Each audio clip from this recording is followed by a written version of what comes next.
नमस्कार दोस्तों, मैं राकेश शर्मा आपका फिर से स्वागत करता हूं एक्सेस के डेटाबेस डिज़ाइन में। पिछले बार हम लोगों ने क्वेरी डिज़ाइन देखा था।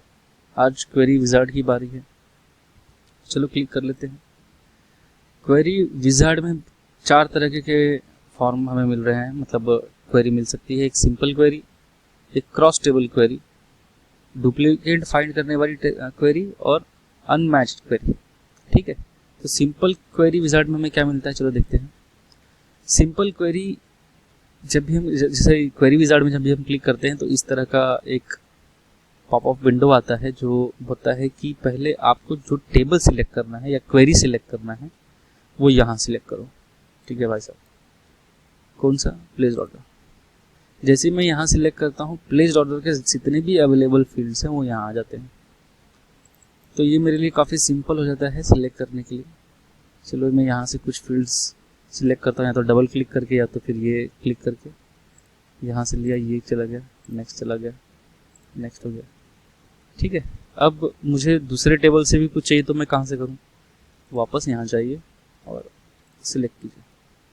अब यहाँ पर वापस वो फील्ड्स आ चुकी हैं जो आपको चाहिए। यहाँ डबल क्लिक किया, यहाँ डबल क्लिक किया, ये आ गया। और भी चाहिए। इसके बाद डिस्पैच है, तो ज़रूरी नहीं है कि इसके बाद डिस्पैच डिटेल लिखा है तो वो डिस्पैच डिटेल्स आइटम की लिस्ट के बाद लिंक था। जैसा हाँ, जहाँ तक मुझे याद है आइटम लिस्ट के बाद इनवॉइस लिंक था, उसके बाद डिस्पैच लिंक था।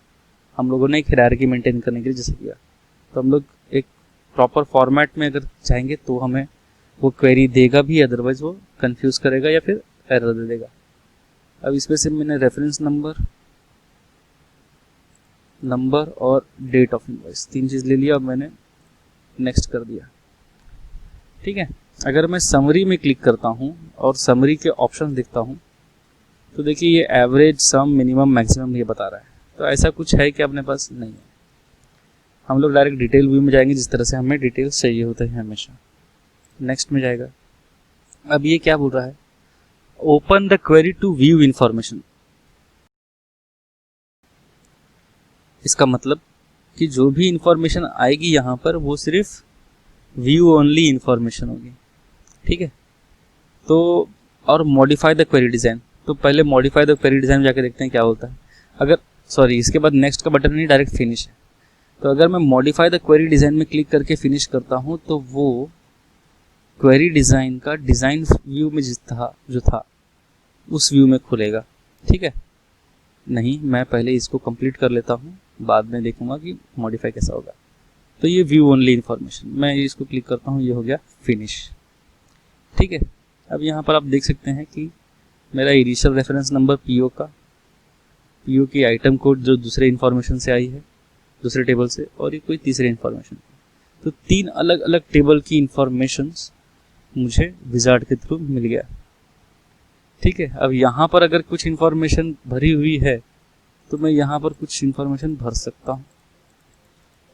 शायद इसमें कुछ एरर है, इसलिए ये चाहिए नंबर वाला फील्ड है, मैंने इसमें ये भर दिया, एरर आ गया, कोई टेंशन नहीं। तो ये सिर्फ व्यू ओनली इन्फॉर्मेशन है, इसमें हम कुछ चेंज नहीं कर पाएंगे। बहुत हो गया तो यहाँ पर हम एक आधी फील्ड डाल देंगे जो वहाँ रिफ्लेक्ट भी कर देगा, लेकिन उसके बाद अगर मैं फील्ड को यहाँ पर से कुछ सिलेक्ट करने की कोशिश करता हूँ तो नहीं सिलेक्ट करेगा। तो ये होता है व्यू ओनली इन्फॉर्मेशन। ठीक है, और ये हमें कहाँ मिलता है? क्वेरी विज़ार्ड में, सिंपल में। ठीक है, यहाँ पर देखिए ये लिख भी क्या शो कर रहा है description. Show the query wizard which help you create a simple query, a cross table query. अच्छा, ये तो ये आपको समझ गया। बस यही है simple query in query wizard, इससे ज़्यादा कुछ भी नहीं है इसमें। नेक्स्ट, और कौन सा ऑप्शन था? क्वेरी में गए, वही सिंपल क्वेरी लिए, वही हम लोगों ने कुछ इन्फॉर्मेशन चेक ले लिया। ठीक है, एक और इन्फॉर्मेशन ले ही लेता हूँ मैं इनवॉइस का। याद रखना है यहाँ पर कि लिंक प्रॉपर हो, अदरवाइज वो प्रॉब्लम क्रिएट करेगा। मॉडिफाई द क्वेरी डिज़ाइन कैसा दिखता है? ये डायरेक्ट, जैसा कि मैंने कहा कि अगर मैं मॉडिफाई करूँगा तो डायरेक्ट मॉडिफाई फील्ड में पहुँच जाएगा। अब यहाँ पर मैं क्राइटेरिया लिख सकता हूँ। एक क्राइटेरिया लिखने के बाद जैसे कि यहाँ पर मैंने लिखा एक क्राइटेरिया लिखने के बाद = 8800, और में भी एक क्राइटेरिया लिख सकता हूँ >= जो भी मैथमेटिकल है। अगर 8800 दिया है, अगर 8800 नहीं है तो क्या लिखना है, तो वो एक एक्सप्रेशन के फील्ड में दे सकता है, या वैल्यू, ये देखिए ये फंक्शन कीज आना शुरू हो गए। तो ये एक्सप्रेशन बिल्डर के ही काम है। तो मुझे लगता है कि आपको ये समझ गया होगा। मैं इसे नो कर देता हूँ। ना चलिए अब हम देखते हैं cross tab table query wizard में, सॉरी सिलेक्ट किया क्रॉस टैब विजार्ड, सिलेक्ट किया cross tab query wizard. Okay, now क्या है, सिर्फ हमारे पास प्लेस ही ऑर्डर है, अभी टेबल है, क्वेरी और बोथ दोनों का ऑप्शन होता है। ये देखिए, तो हम लोगों ने फिलहाल तो प्लेस ऑर्डर से ही बनाना है, ठीक है। और मैं इस बार क्या करता हूँ कि जो टीपीएस है, मतलब ये कोई मेन सेक्शन है, मैंने उसे ले लिया, ये उसका कोई सब सेक्शन है, मैंने उसे ले लिया। ये दो इन्फॉर्मेशन देखो मैंने यहाँ पर ले लिया, और मैं क्या कर लेता हूँ डेट वाइज कर लूँगा, मुश्किल हो जाएगा, ठीक है। ये दो इन्फॉर्मेशन काफ़ी है। नेक्स्ट, यहाँ पर मैं डेट वाइज इन्फॉर्मेशन ले लेता हूँ, ठीक है। नेक्स्ट, और ये पर डेट के हिसाब से बताओ तो मेरा कंप्लीटली पता चल जाएगी कहाँ से इन्फॉर्मेशन कहाँ तक पहुँची है, एक 31 दिन या 30 दिन जो भी है उसके हिसाब से। नेक्स्ट, और यहाँ पर मतलब डेटा शीट जो बनाना है मुझे, कौन से इन्फॉर्मेशन का बनाना है, टीपीएस सेक्शन और डेट के बीच में कौन सा वैल्यू भरना है, वो वैल्यू है हमारा टेंडर फी। टेंडर फी का हम लोग सम करेंगे लास्ट में, नेक्स्ट करेंगे, कुछ भी नाम दे दो कोई फर्क नहीं पड़ रहा इधर। और ये हमारा बन गया क्वेरी विजार्ड में पूरा हम लोगों का इंफॉर्मेशन।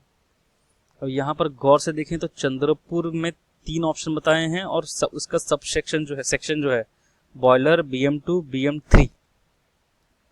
चंद्रपुर 500 में BM1, BM3, BM4, खापर खेड़ा 210 और 500 में मैंने इतना उसके सब सेक्शन है, उसको उसने लगातार साथ में रखा है, राइट।